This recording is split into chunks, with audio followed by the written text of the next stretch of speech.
Le parti Sawanya Frodebo s'insurge contre la mesure de fermeture de toutes les ONG internationales œuvrant au Burundi. Léon Sengenakumana indique que c'est la population qui sera victime de cette décision car c'est elle qui bénéficie des aides de la part de ces ONG internationales.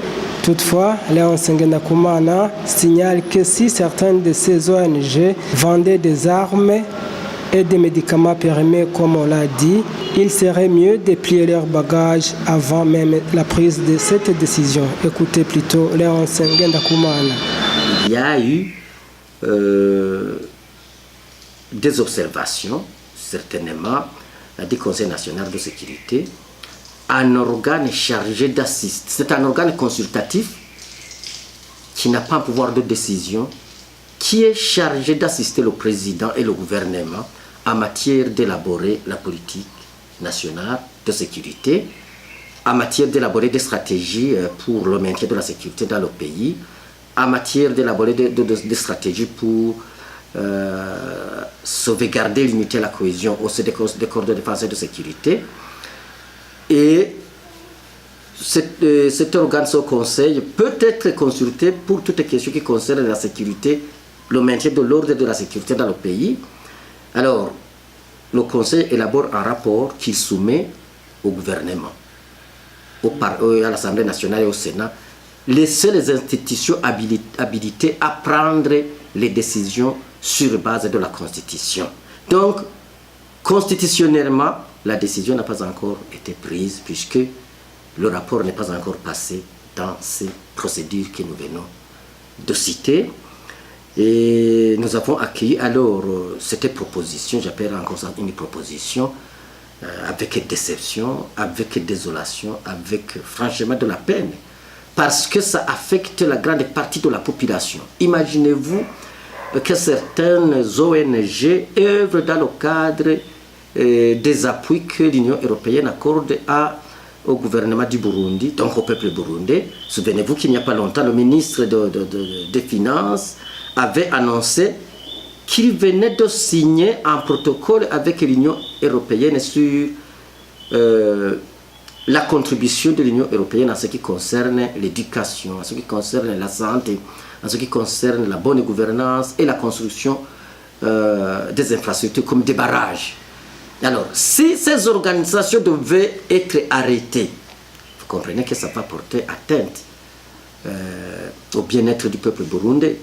Les organisations comme Médecins sans frontières, les organisations comme CERES et beaucoup d'autres organisations qui étaient en contact avec la population. J'entends à gauche, à droite des plaintes de la population qui se disent, bon, nous ne comprenons pas comment nous allons franchement vivre en dehors de l'appui, en dehors du soutien de ces organisations qu'on veut suspendre. Heureusement, nous félicitons d'ailleurs le ministre, il a redressé quand même deux situations. La première situation, ce sont les délais. Le Conseil national de sécurité avait parlé de 3 mois, mais le ministre hier a indiqué que si une organisation pouvait avoir les documents qu'il a exigés, qu'il pouvait même commencer à travailler aujourd'hui ou demain. Et deuxièmement, c'est en ce qui concerne les hôpitaux, les dispensaires et les écoles. Il a dit que cette mesure, cette proposition ne concerne pas les hôpitaux et les écoles. C'est une bonne chose quand même, il faut le féliciter, mais je ne suis pas sûr que le Conseil national de sécurité ne va pas refuser ce redressement.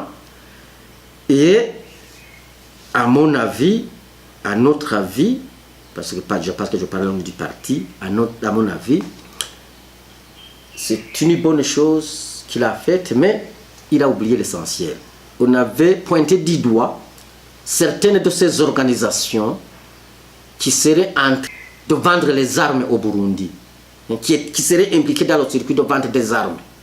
On a pointé du doigt aussi d'autres organisations parmi elles qui seraient en train d'injecter de la maladie dans le corps de certains citoyens pour avoir des marchés de médicaments. Alors, on n'a rien dit. Il n'a rien dit sur cette situation. Est-ce qu'on peut imaginer en seul instant un gouvernement qui laisse des organisations, soi-disant qu'ils ont eu les 4 documents, continuent à vendre des armes, continuent à injecter de la maladie dans les corps des citoyens. C'est inacceptable. Il nous faut obligatoirement nous lever et exiger à ce que le gouvernement mette au clair ces organisations. Il faut que les Burundais soient informés de ces organisations. Non seulement ils ne doivent pas chercher des documents, ils doivent être exclus du Burundi. Et ils doivent être exclus du Burundi. Sinon, il faudra demander à celui qui a annoncé cela de retirer et dire qu'il a menti.